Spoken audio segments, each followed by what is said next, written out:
ॐ नमो भगवते वासुदेवाय। ॐ नमो भगवते वासुदेवाय। ॐ नमो भगवते वासुदेवाय। हरे कृष्णा। सभी भक्तों को सादर प्रणाम। श्रीमद् भागवतम महापुराण सत्रों की इन श्रृंखला में आज सत्र 531 531 में सभी भक्तों का स्वागत है। हम सभी यहाँ पर श्रीमद् भागवतम महापुराण को अंतर्राष्ट्रीय कृष्ण भावनामृत संघ के संस्थापक आचार्य कृष्ण कृपा मूर्ति श्री श्रीमद् अभय चरणारविंद भक्ति वेदांत स्वामी शिल प्रभुपाद की पुस्तक के माध्यम से भक्तों के संग श्रवण और पठन करने का प्रयास कर रहे हैं। जैसा कि सत्रों का प्रारूप है, वर्तमान विषय वस्तु का संक्षिप्त अवलोकन, तत्पश्चात मंगलाचरण और उसके बाद एक एक श्लोक का वाचन और अनुवाद श्रील प्रभुपाद के सुंदर तात्पर्यों के प्रकाश में सारग्राही अनुसरण करने योग्य बिंदुओं को ध्यान में रखते हुए श्रवण करते हैं कि इस क्रम में हम आगे बढ़ेंगे। पिछले सत्र की संक्षिप्त पुनरावृत्ति में हम सभी स्कंद 10 अध्याय 47 को दो भागों में, जिसका नाम भ्रमर गीत है, जहां 69 श्लोक हैं और सुखदेव गोस्वामी महाराज परीक्षित को बताते हैं कि किस प्रकार भगवान श्री कृष्ण के आदेश से उद्धव गोपियों को भगवान का संदेश सुना रहे हैं, उन्हें ढांढस बंधा रहे हैं और उसके पश्चात मथुरा लौटाते हैं। जहाँ हमने श्रवण किया था वहाँ हमें ये ज्ञान मिला कि उद्धव के द्वारा दिया जा रहा हुआ ब्रह्मलीन होने का आत्मतुष्ट आत्मा राम आत्म इंद्रिय निग्रह से हृदय के भीतर आत्मा के परमात्मा संबंध को जानते हुए भौतिक सृष्टि से लेकर आध्यात्मिक जगत के केंद्र बिंदु के रूप में भगवान को मानते हुए उनको आसन समाधिस्थ होकर ध्यान करने से गोपियों को वियोग का अनुभव नहीं होगा, ऐसा उद्धव ने उनको ज्ञान देने का प्रयास किया है। और गोपियां कहती हैं, ये जो जंगल हैं, ये पर्वत हैं, ये नदियां हैं, ये जो पशु पक्षी दिखते हैं, ये जो घाट कुएं और विभिन्न रमणीय स्थान तुम्हें वृंदावन में दिखते हैं, हे उद्धव, हम जिधर नजर घुमाते हैं हमें उधर कृष्ण ही नजर आते हैं। तुम कहते हो कि अपने कार्यों में हम कृष्ण को स्मरण न करें, हमारे जीवन के कार्य का अस्तित्व ही कृष्ण है। तो इस प्रकार उद्धव अत्यंत आनंद मग्न हो जाते हैं ये जानकर कि गोपियां कितने विरह कातरता आतुर शरणागति के भाव से भगवान के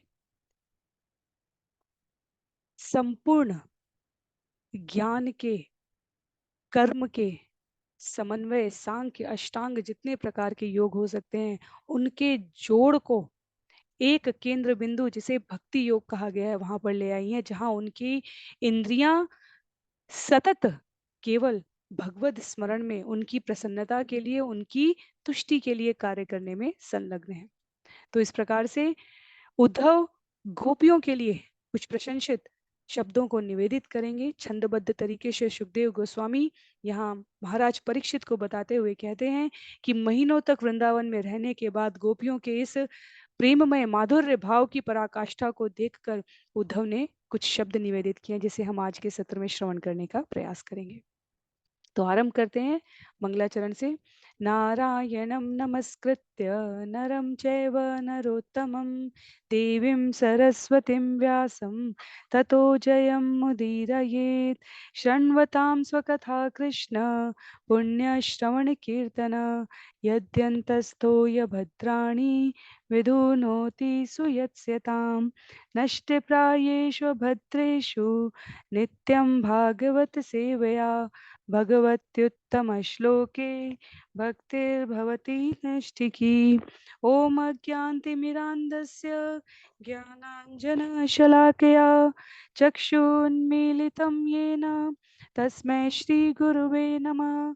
मूकं करोति वाचालं पङ्गुं लङ्घयते गिरिं यत्कृपातमहं वन्दे परमानन्दे माधवम्। वाञ्छाकल्पतरुभ्यश्च कृपा सिन्धुभ्यैव च पतितानां पावनेभ्यो वैष्णवेभ्यो नमो नमः। जय श्री कृष्ण चैतन्य प्रभु नित्यानंद श्री अद्वैत गदाधर श्रीवासादि गौर भक्त वृंद। हरे कृष्णा कृष्ण कृष्ण हरे हरे, हरे राम राम राम हरे हरे, हरे कृष्ण कृष्ण कृष्ण हरे हरे, हरे राम राम राम हरे हरे। हरे कृष्णा। पुनः सभी भक्तों को सादर प्रणाम। श्रीमद् भागवत महापुराण सत्रों की इन श्रृंखला में आज सत्र 531 में हम सभी स्कंद 10 अध्याय 47 भाग 3 श्रवण करने जा रहे हैं, जहां सुखदेव गोस्वामी द्वारा सभी प्रकार के दूषणों से रहित भगवान के कंठ हार की तरह अपने आचरण की पवित्रता और शुचिता से सुशोभित होने वाली गोपियों की प्रशंसा स्वयं बृहस्पति के साक्षात शिष्य भगवान श्री कृष्ण के परम प्रिय सखा उद्धव यहाँ प्रस्तुत करने जा रहे हैं।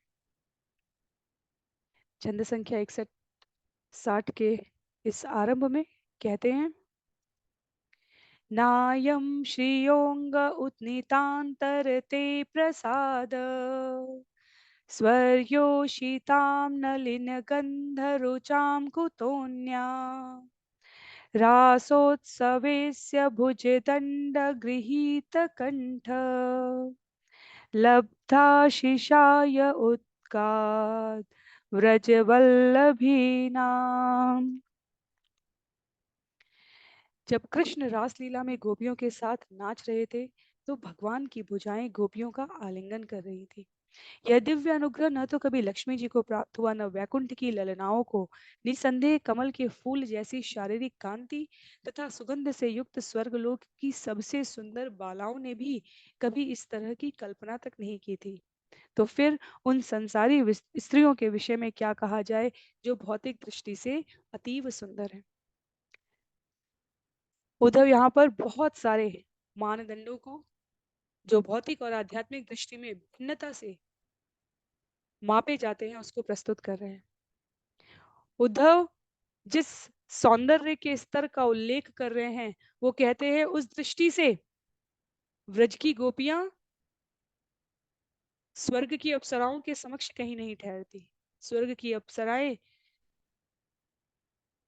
श्री रमा देवी लक्ष्मी जी के समक्ष कहीं नहीं ठहरती, और श्री लक्ष्मी जी को भी वो सौभाग्य प्राप्त न हुआ वैकुंठ लोक में भगवान के सतत सहवास के संग रहते हुए भी जो इस भौतिक दृष्टि में, इस भौतिक जगत में अल्प और सामान्य रूप से शिक्षित इन गोपांगनाओं को प्राप्त हो रहा है। उद्धव कहते हैं, भगवान जब कहते हैं कि मैं अपने भक्तों के हृदय में वास करता हूँ, मुझे सरलता निर्मलता हृदय के निस्वार्थ परमार्थ और शरणागति के भाव से प्राप्त किया जाता है, तो उस भगवान के कथन को यहाँ गोपियों के हाव भाव व्यवहार चिंतन का क्रियान्वयन में मैं फलीभूत पाता हूँ। ये गोपांगनाएं न तो कमल के फूल जैसी शारीरिक कांति तथा सुगंध से युक्त स्वर्गलोक की सुंदर बालाओं जैसी हैं, ना ही वैकुंठ की ललनाओं को जो लक्ष्मी जी के अनुग्रह से अपने आप को भगवान के समीप होने का मान रख के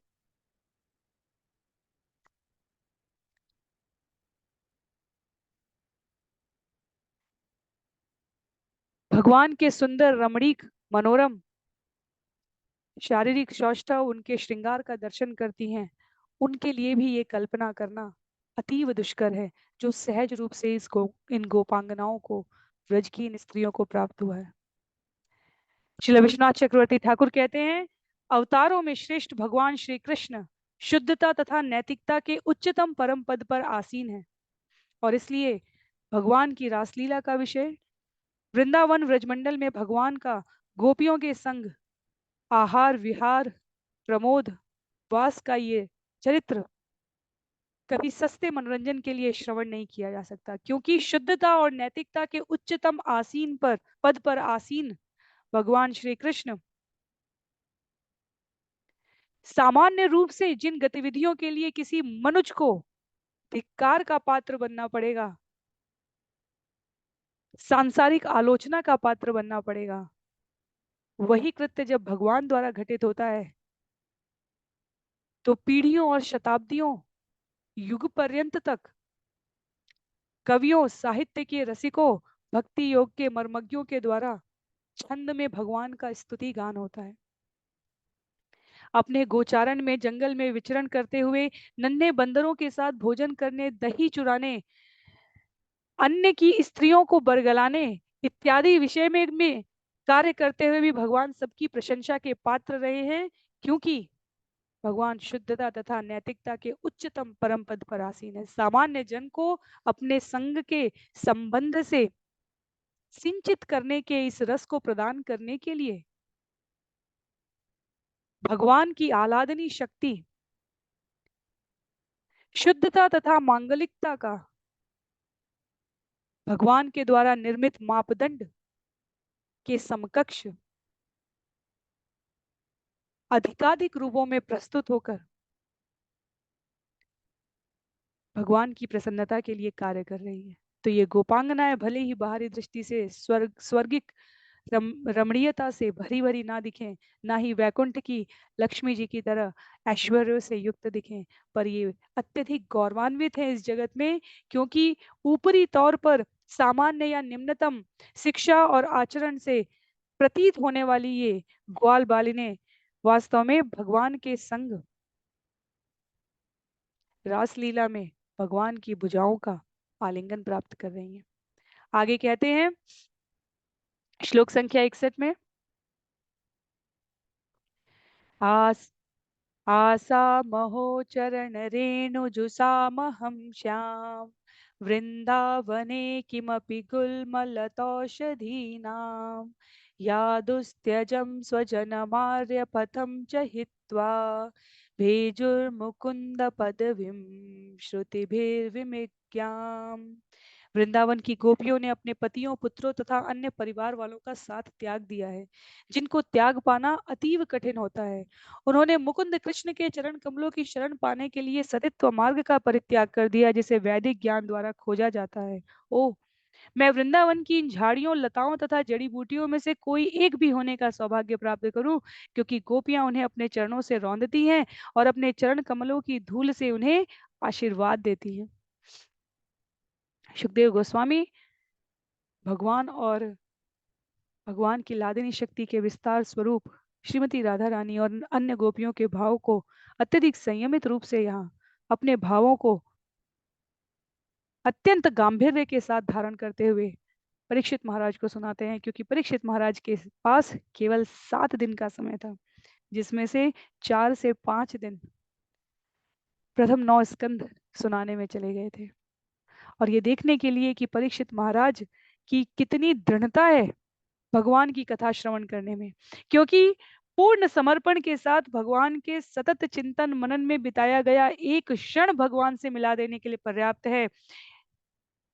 परीक्षित महाराज को उपलब्ध समय का 2/3 समय आचार्य बताते हैं सुखदेव गोस्वामी ने उनके आचरण की स्थिरता को भगवान के भक्तों की, उनके श्री चरणों की, उनके दिव्य कार्यकलापों की महिमा मंडन करने की इस अभिक्रिया में जांचने और परखने के लिए, सामान्य जन को समझाने के लिए इस प्रकार व्यतीत किया है। सुखदेव गोस्वामी श्रीमती राधा रानी के शुक है। उन्होंने भगवान की अत्यंत गुह्यतम लीलाएं श्रीमती राधा रानी के संग जो भगवान ने इस धराधाम पर आयोजित की है उसके साक्षी हैं, पर फिर भी अपने आप को अत्यंत नियंत्रित करते हुए कहते हैं यहाँ पर कि उद्धव इन व्रजांगनाओं के चरण रज को प्रतिदिन अपने मस्तक पर धारण करते हैं, उसमें लोटपोट करते हैं कि इनकी श्री चरणों में जो शरणागति है उसका एक अंश कण भी यदि मुझे प्राप्त हो जाए तो मेरा ये जीवन सफल हो जाए। वैदिक ज्ञान द्वारा जिसे ढूंढा जाता है वो यहाँ शरीर रूप से इन गोपियों की, श्रीमती राधा रानी की प्रसन्नता के लिए सभी प्रकार की सेवाओं में उनको प्रेम का प्रतिदान देने के लिए उपस्थित रहे हैं। ऐसी गोपियां भक्ति की परम शिरोमणि है। आचार्य लोग इस विषय को समझाने के लिए एक छोटी सी कथा बताते हैं।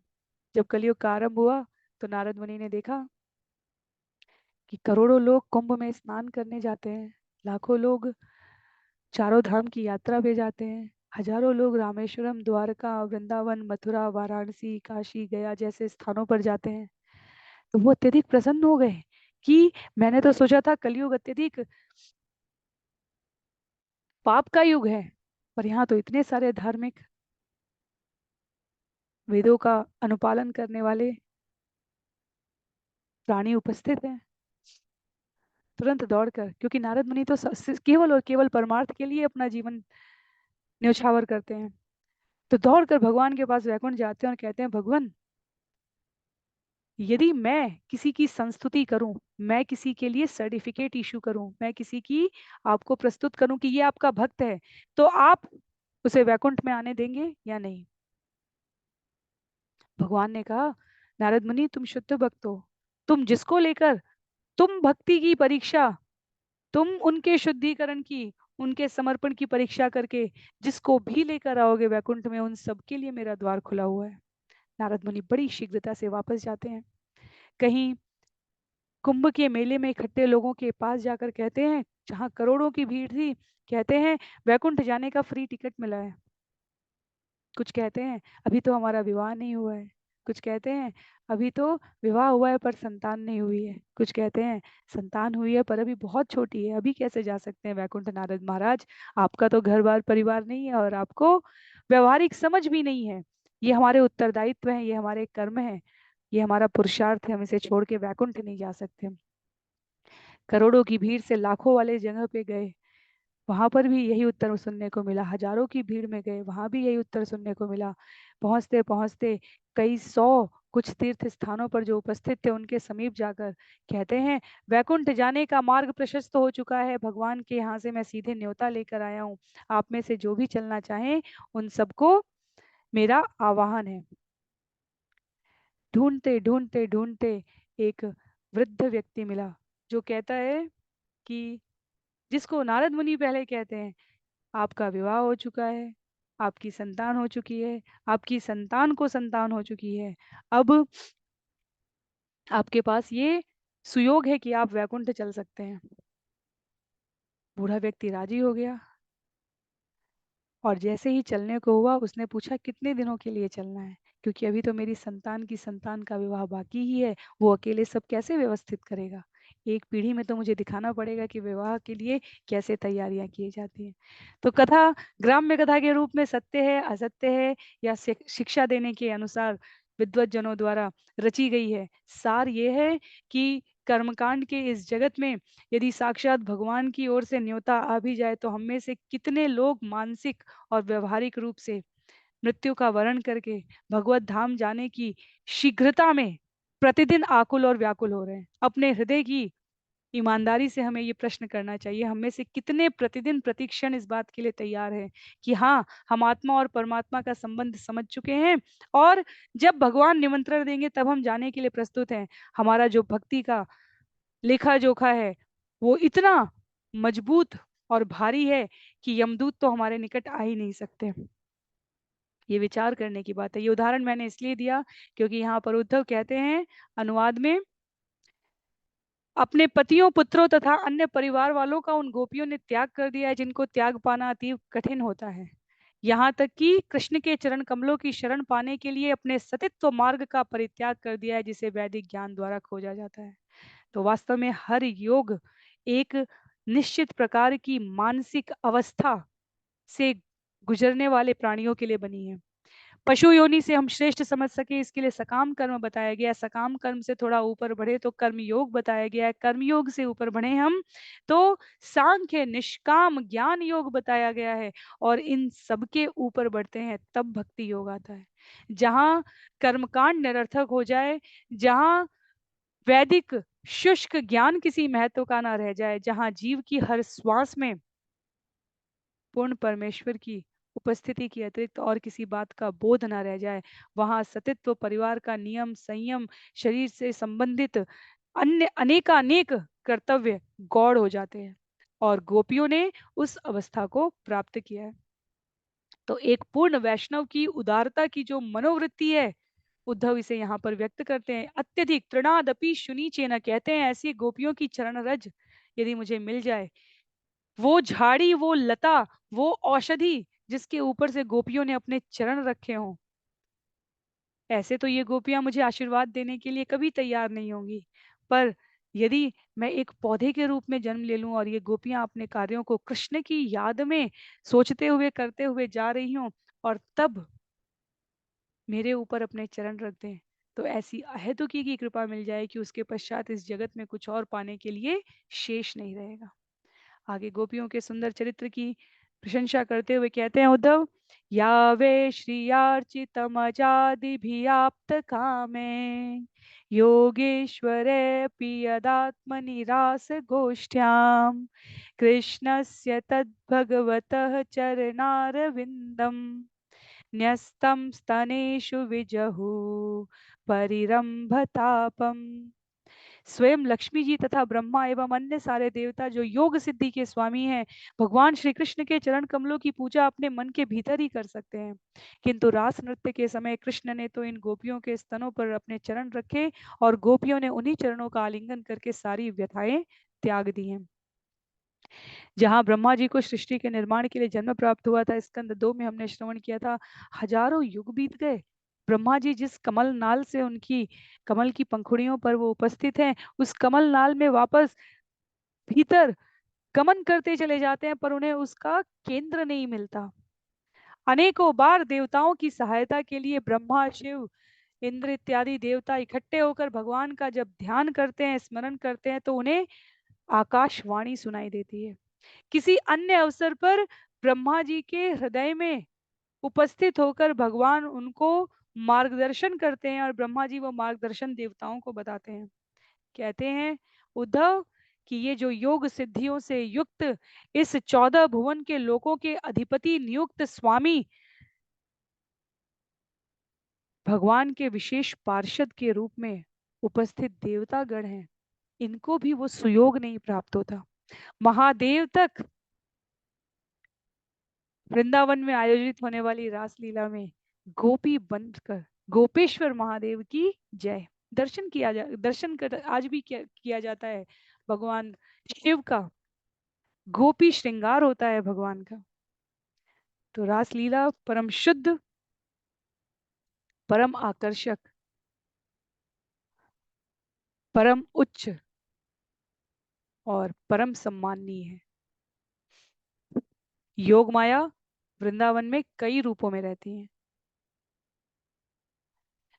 योग माया अपने एक अंश के रूप में जिन पौर्णमासी सखी पौर्णमासी का उल्लेख किया है राधा रानी ने, मेरी दादी पौर्णमासी इसी अध्याय में, वो योग माया का रूप है। योग माया वृंदा के रूप में उपस्थित है, और योग माया की आज्ञा के बिना रासलीला में इस जगत के नहीं, परा जगत के भी किसी प्राणी को प्रवेश नहीं मिलता। तो महादेव सीधे प्रवेश करने जाते हैं और वहां पर रोक दिए जाते हैं। नहीं नहीं, महादेव क्षमा करें, पर यहाँ तो केवल पूर्ण पुरुषोत्तम भगवान ही पुरुष के रूप में प्रवेश कर सकते हैं, और अन्य सभी तत्व जिसे आप स्त्री रूप में देख रहे हैं वो भगवान की विभिन्न शक्तियों का विस्तार है जो पूर्णतः आध्यात्मिक है। महादेव बाहर निकल आते हैं, फिर सोचते हैं अब क्या करें।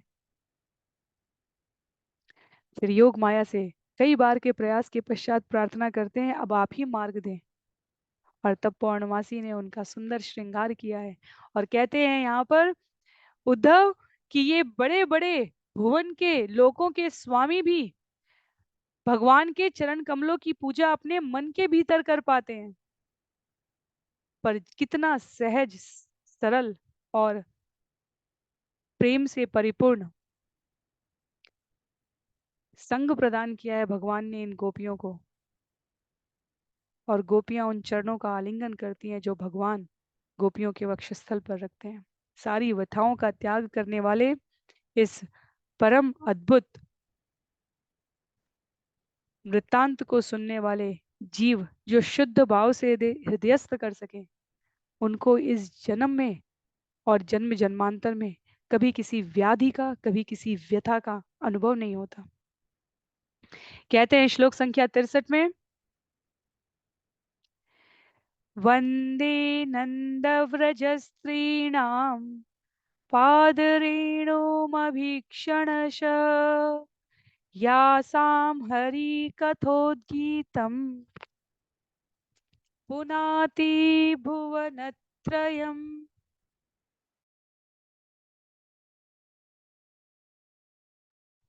मैं नंद महाराज के गोप ग्राम की स्त्रियों की चरण रज की बारंबार वंदना करता हूँ। जब ये गोपियां श्री कृष्ण के यश का जोर जोर से कीर्तन करती हैं तो वह ध्वनि तीनों लोकों को पवित्र कर देती है। यूट्यूब पे और अन्य डिस्कवरी चैनल, जियोग्राफी, इन सब पर हम जाएंगे तो हमें कहीं यूएफओ के बारे में, कहीं से 2012, 2013, 2019 अनेक अनेक ऐसे वीडियोस दिख जाएंगे जहां पर कोई दूसरे ग्रह के प्राणी आते हैं, किसी यान से उपस्थित होते हैं। कहीं कहीं मध्य रात्रि के समय पुष्पों की पंखुड़ियां तक ऊपर से इस प्रकार वृष्टि हो रही हो, वर्षा हो रही हो, ऐसे बिखरी हुई दिखी हैं। ऐसे मरुस्थल में, ऐसे रेगिस्तान में जहां ऐसे आकार के पामों के चिन्ह दिखते हैं अथवा ऐसी आकृतियां दिखती हैं। सनातन धर्म सदैव से कहता आया है कि धरती के परे भी जीवन है, सब जगह जीवन है। चर और अचर समान रूप से भगवान ने भौतिक जगत और आध्यात्मिक जगत में व्याप्त कर रखा है। सूर्य लोक पर जीव की कल्पना करना भौतिक विज्ञान के लिए दुष्कर, असंभव है, पर सनातन के लिए सहज है, स्वाभाविक है। जिस प्रकार 24 घंटे पानी में रहने वाले जीव है, वैसे ही 24 घंटे अग्नि जिनके शरीर से बाहर निकल रही हो, ऐसे भी जीव है। और इन सभी लोकों में रहने वाले जीव भगवान की दृष्टि से उत्पन्न सृष्टि में जीवन यापन कर रहे हैं। पर ये व्रज की जो गोपियां हैं, वैष्णव तोषणी में उद्धव ने द्वारका की पटरानियों को भी, जो भगवान श्री कृष्ण की पटरानियां हैं, उनको भी इस तरीके से नमस्कार नहीं किया है जैसे गोपियों की महिमा स्थापना करने के बाद अब उन्हें यहाँ प्रत्यक्षता नमस्कार कर रहे हैं। क्योंकि ये गोपियां जिस भाव से भगवान की पूजा करती हैं, त्रिभुवन इनके सामने नतमस्तक हो जाता है। तीनों लोकों की ध्वनियां पवित्र हो जाती हैं। वो प्राणी जो अत्यधिक उच्च लोकों में और निम्न लोकों के अत्यधिक भोग विलास के वातावरण में अपने पूर्व जन्म से अर्जित प्रारब्ध के पुण्य के द्वारा अवस्थित हैं, वो भी इस धराधाम पर आकर गोपियों के सौभाग्य को प्राप्त करने की अभिलाषा रखते हैं। उद्धव कहते हैं कि मैं नंद महाराज के गोप ग्राम की इन स्त्रियों के चरण रज की बारंबार वंदना करता हूँ। शुद्ध आत्मिक प्रेम जहां उपस्थित है, इस जगत का किसी भी संबंध का प्रेम विकृत प्रतिबिंब है आध्यात्मिक जगत का। ऐसा कोई रस नहीं है इस जगत में जो अपनी शुद्ध अवस्था के साथ उपस्थित हो। भगवान का जीवों के साथ जो प्रेम संबंध है, उसकी यदि निकटतम तुलना इस जगत में की जा सकती है तो वो माता के स्नेह से की जाती है। माता अपनी संतान को जिस स्नेह से संरक्षित करती है, पोषित करती है, भगवान के द्वारा जीवों को जो प्रेम और स्नेह प्रदान किया जाता है, माता के द्वारा इस जगत में प्रस्तुत किया जाने वाला प्रेम उसका एक अंश है। निकटतम जो इस जगत में शुद्ध प्रेम की व्याख्या की जा सकती है वो मातृजन्य स्नेह और प्रेम कहा जाता है।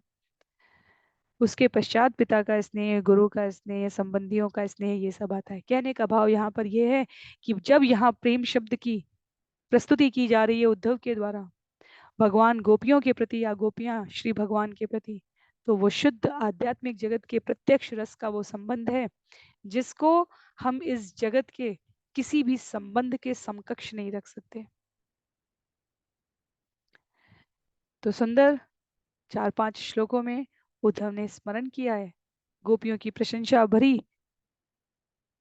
स्तुति की है कहते हैं यहाँ पर आचार्य की ऐसी स्तुति उन्होंने द्वारका में कृष्ण की पटरानियों के समक्ष उन्हें नमस्कार करते समय भी नहीं की है। श्रीशुकुवाच अथ गोपी अनुज्ञाप्य यशोदां नन्दमेव च गोपानामन्त्रय दाशार्हो यासन् यन् आरुरुहे रथम्।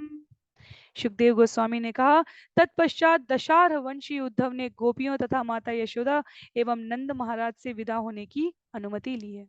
उन्होंने सारे ग्वालों से विदा ली है और प्रस्थान करने के लिए वे अपने रथ पर सवार हो गए। महीनों तक उद्धव रहे गोपियों के संग। शुद्ध भक्त की संगति दुर्लभ है। भगवान के द्वारा प्रदत्त इस परम सौभाग्य का हर क्षण उद्धव ने इस भक्ति तत्व को समझने में व्यतीत किया है। और इसके पश्चात एक निश्चित समय पर उन्होंने प्रस्थान करने के लिए सारे ग्वाल बालों से विदा होने की मैया यशोदा नंद बाबा से अनुमति ली है, अपने रथ पर सवार हो गए। कहते हैं श्लोक संख्या 65 में, तम निर्गतम समासाद्य नानोपायन पाणय नंदादय अनुरागेन प्रावोचन अश्रुलोचना। जब उद्धव प्रस्थान करने वाले थे तो नंद तथा अन्य लोग पूजा की विविध वस्तुएं लेकर उनके पास पहुंचे। उन लोगों ने अश्रुपूरित नेत्रों से उन्हें इस प्रकार संबोधित किया। शिलाजीव गोस्वामी इंगित करते हैं कि नंद तथा ग्वाले किसी शिष्टाचारवश नहीं गए थे उद्धव के पास, कृष्ण के प्रिय मित्र के प्रति स्वैच्छिक अनुराग के कारण गए थे। विस्तार में जब हम श्रवण करते हैं तो हमें पता चलता है कि मैया यशोदा अपनी बूढ़ी आंखों से, अपने झुकी हुई कमर से और अपने कमजोर हाथों से दही बिलोना करके ताजा मक्खन भगवान श्री कृष्ण को और बलराम को प्रिय है, ये विचार करके गुलाब जल के सुगंधित सुवासित पंखुड़ियों से सेवित की गई गायों के दुग्ध से विभिन्न प्रकार की मिष्ठान्न सामग्री बनाकर छकड़े के छकड़े भरकर अन्य गोप ग्वालिनों के साथ उद्धव को विशेष सूचना के साथ देती हैं, इसमें मैंने कृष्ण के लिए ये रखा है, इसमें मैंने कृष्ण के लिए ये रखा है। कान्हा को ये प्रिय है, ये बलराम को अधिक प्रिय है। और उद्धव जो निर्विकार भाव को प्रस्तुत करने के लिए आए थे, वो मैया यशोदा के इस भाव को देखकर संज्ञा विहीन हो गए हैं, शब्द शून्य हो गए हैं। बृहस्पति बुद्धि सत्तमा अपने आप को उचित शब्द संयोजन के साथ प्रस्तुत नहीं कर पा रहे हैं। कहते हैं जीव गोस्वामी कि नंद बाबा और मैया यशोदा या अन्य ग्वाल बाल उद्धव के संग किसी राजकीय सामाजिक शिष्टाचार का पालन करने के लिए नहीं आए थे। एक बार पालन किया तो कान्हा और बलराम उनसे दूर निकल गए। कंस की आज्ञा न मानी होती तो नंद बाबा अपने आप को कई बार मैया यशोदा और पूरे व्रजग्राम का अपराधी समझते रहे, ये सोचकर कि यदि मैंने एक बार राजकीय शिष्टाचार का पालन नहीं किया होता, कृष्ण और बलराम को मैं मथुरा नहीं लेकर गया होता, यदि मैंने मना कर दिया होता तो कान्हा मेरी आज्ञा का कभी तिरस्कार न करता। आचार्य तुलना करते हुए कहते हैं कि दोनों पिताओं की स्थिति उच्चतम है। भगवान राम के वियोग में दशरथ जी और भगवान कृष्ण के वियोग में नंद बाबा, पर नंद बाबा की स्थिति कहीं ना कहीं दशरथ महाराज से अधिक कठिन है। ये कोई उच्चता और निच्चता की तुलना नहीं है कि कौन निम्न है और कौन उच्च है, पर किसी के वियोग में शरीर का प्राणों से विलग हो जाना ये स्वाभाविक स्थिति है। और शरीर को प्राणों से संयोजित करके विरह में इसलिए जीवित रहना कि यदि कभी कान्हा लौट आए। और नंद बाबा के बारे में उन्हें श्रवण करने को मिला, क्योंकि कृष्ण मथुरा चले गए इसलिए नंद बाबा ने प्राणों का त्याग कर दिया, तो मेरा कान्हा दुखी हो जाएगा। इस भाव से नंद बाबा अपने प्राणों को अपने शरीर के साथ संयोजित करके रखते हैं। मैया यशोदा एक एक बारीक महीन जानकारी उद्धव को बड़े ही स्नेह के साथ समझाते हुए कहती हैं कि मेरे कान्हा को ब्रजमंडल से अधिक काम मथुरा में करना पड़ता होगा। मेरा कान्हा कहीं दुबला ना हो जाए, कहीं राजकीय कार्यों की व्यस्तता में वो अपने आहार के, अपने आराम के, अपने स्वास्थ्य के प्रति लापरवाह ना हो जाए। उद्धव, मैं इतना ये सब दे रही हूँ जो कुछ हफ्तों महीनों तक चलना चाहिए। उसके बाद पुनः यदि तुम्हें अवकाश प्राप्त हो तो मेरे कृष्ण और बलराम के लिए कुछ और सामग्रियां लेते जाना। श्लोक संख्या 66 में कहते हैं, मनसो वृत्तयो न स्यु कृष्ण पादाम्बुजाश्रया वाचोभिधायिनी नाम्नां कायस्तत्प्रहृणादिषु। नंद तथा ग्वाल बालों ने कहा, हमारे मानसिक कार्य सदैव कृष्ण के चरण कमलों की शरण ग्रहण करें, हमारे शब्द सदैव उन्हीं के नामों का कीर्तन करें, और हमारे शरीर सदैव उन्हीं को नमस्कार करे तथा उनकी ही सेवा करे। यदि हमें उद्धव द्वारा जो गोपियों की स्तुति के लिए कहे गए 4-5 श्लोक हैं वो कठिन लगते हो, तो ये एक श्लोक हम सभी को स्मरण हो जाना चाहिए। क्या? मनसो वृत्तयो न स्यु कृष्ण पादाम्बुजाश्रिया वाचोभिधायिनीर्नाम्नां कायस्तत् प्रहरणादिषु। हमारे कार्य कृष्ण के चरण कमलों की शरण ग्रहण करें, हमारे शब्द उनके नामों का कीर्तन करें, हमारे शरीर सदैव उन्हीं को नमस्कार करें तथा उन्हीं की सेवा करें। वास्तव में यदि हम अपने दिन प्रतिदिन के जीवन में इन शब्दों को धारण कर लें तो कुछ और अतिरिक्त करने, सोचने और पालन करने के लिए शेष नहीं रह जाता। वृंदावनवासी इस दृढ़ विश्वास के साथ कि भले ही अपने प्यारे श्री कृष्ण की प्रत्यक्ष संगति उन्हें प्राप्त न हो रही हो, पर यह परम सत्य है कि कृष्ण कभी हमसे विमुख नहीं हो सकता, कृष्ण कभी हमें भूल नहीं सकता, हम कृष्ण के बिना कभी जीवित नहीं रह सकते। भगवान के सर्वोच्च शुद्ध भक्त ब्रजवासी बड़े ही स्नेह के साथ, बड़े ही आतुरता के साथ, बड़ी ही भावी प्रतीक्षा के साथ उद्धव को वृंदावन से मथुरा के लिए विदा कर रहे हैं। कहते हैं हमारे गोस्वामी, मैया यशोदा और नंद बाबा के लिए उद्धव को विदा करना कृष्ण को विदा करने के समान ही कठिन लग रहा था, क्योंकि कृष्ण के जाने के पश्चात उद्धव के आने की और यहाँ ठहरने की इतनी समयावधि में जो कृष्ण के प्रति स्मृति रही है वो इतनी सजीव और सजग हो गई कि उद्धव जाने लगे तो ऐसा लगा जैसे पुनः कृष्ण को विदा करना पड़ रहा है। कहते हैं श्लोक संख्या 67 में, कर्म भी भ्राम्य माणानाम यत्र क्वापि ईश्वरेक्षया मंगलाचरिते दाने रति न कृष्ण ईश्वरे। भगवान की इच्छा से हमें अपने सकाम कर्मों के फलस्वरूप इस संसार में जहां भी घूमना पड़े, हमारे सत्कर्म तथा दान हमें सदा भगवान कृष्ण का प्रेम प्रदान करें। जहां गोपियों ने अपने भाव, मनोभाव, अपने कार्यों, अपने शब्दों से एक निष्ठ भगवान के श्री चरणों में अपनी शरणागति प्रस्तुत की है, वहीं गोप ग्वाल कहते हैं कि हमारे सकाम कर्मों के फलस्वरूप चाहे हमारी जो भी गति हो इस जगत में, उसका हमें जो भी लाभ मिलता हो, कर्म की गूढ़ गणना के निमित्त जो भी हमारा प्रारब्ध बनता हो, उन सब में एकमात्र स्थिति जो हम चाहते हैं वो कृष्ण का प्रेम चाहते हैं। इस जगत की और किसी वस्तु की हमें कोई अभिलाष नहीं है। श्लोक संख्या 68 में इन भावों को और सुदृढ़ता से प्रस्तुत करते हुए सुखदेव गोस्वामी बता रहे हैं, एवं सभाजितो गोपे कृष्ण भक्त्या नराधिप उद्धव पुनः आगक्षन मथुराम कृष्ण पालिताम। सुखदेव गोस्वामी ने कहा, हे नृपति, इस तरह कृष्ण के प्रति भक्ति की अभिव्यक्ति द्वारा ग्वालों से सम्मानित होकर उद्धव मथुरा नगरी वापस चले गए जो कृष्ण के संरक्षण में थी।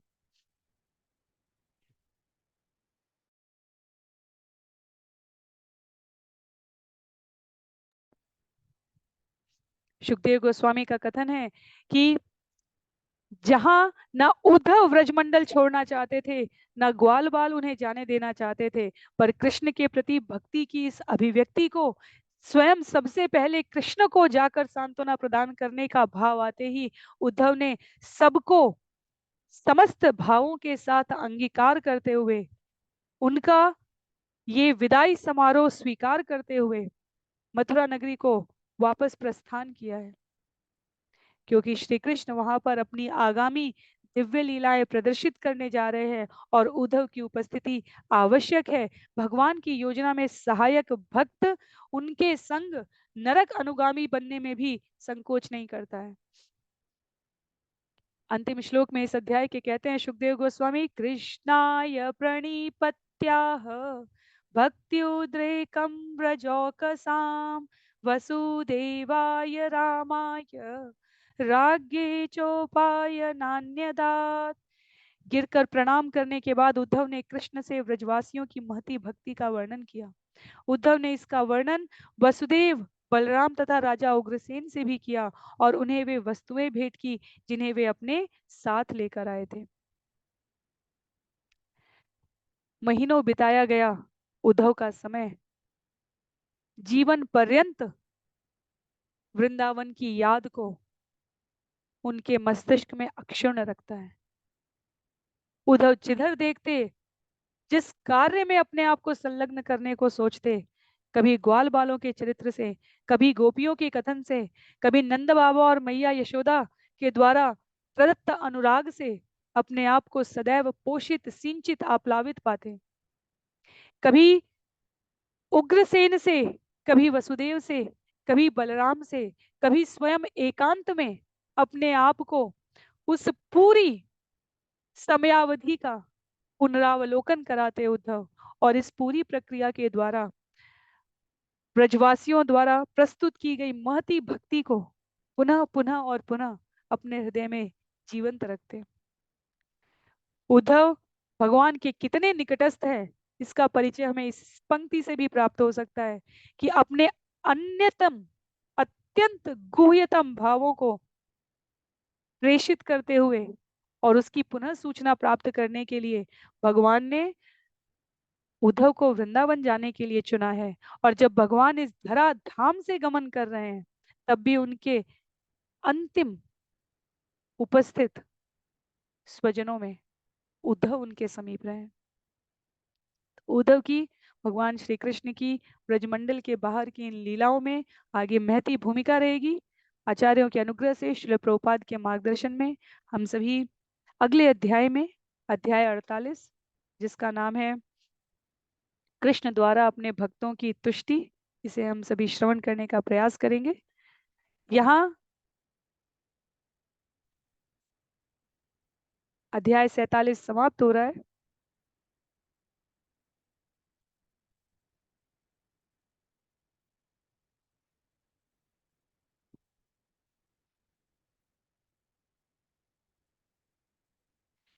इस प्रकार श्रीमद् भागवतम के 10वें स्कंद के अंतर्गत भ्रमर गीत नामक 47वें अध्याय के श्रील प्रभुपाद के विनीत सेवकों द्वारा रचित भक्ति वेदांत तात्पर्य पूर्ण हो रहे हैं। तो यह अध्याय यहाँ पर समाप्त हो रहा है।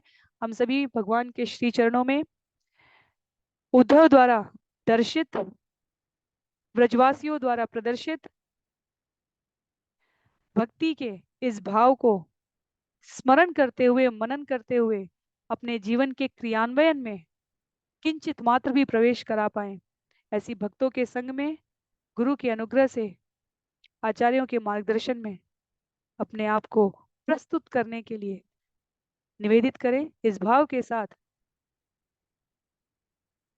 वृंदावन तक की ये लीला यहाँ पर समाप्त हो रही है। अध्याय 48 से हम सभी श्रवण करेंगे कि ब्रजमंडल में गायों को चराते हुए, ब्रजवासियों को आनंद देते हुए, कंस के द्वारा भेजे गए असुरों का संहार करने वाले कृष्ण अपनी राजनैतिक चातुर्यपूर्ण युक्तियों का भक्तों के कल्याण के लिए किस प्रकार प्रयोग करते हैं, उसका आरंभ होगा। तो आज के लिए इस सत्र को यहीं पर समाप्त करते हैं। श्रील प्रभुपाद की जय, श्रील गुरुदेव की जय, अनंत कोटि वैष्णव वृंद की जय, श्रीमद् भागवतम महापुराण की जय। हरे कृष्ण।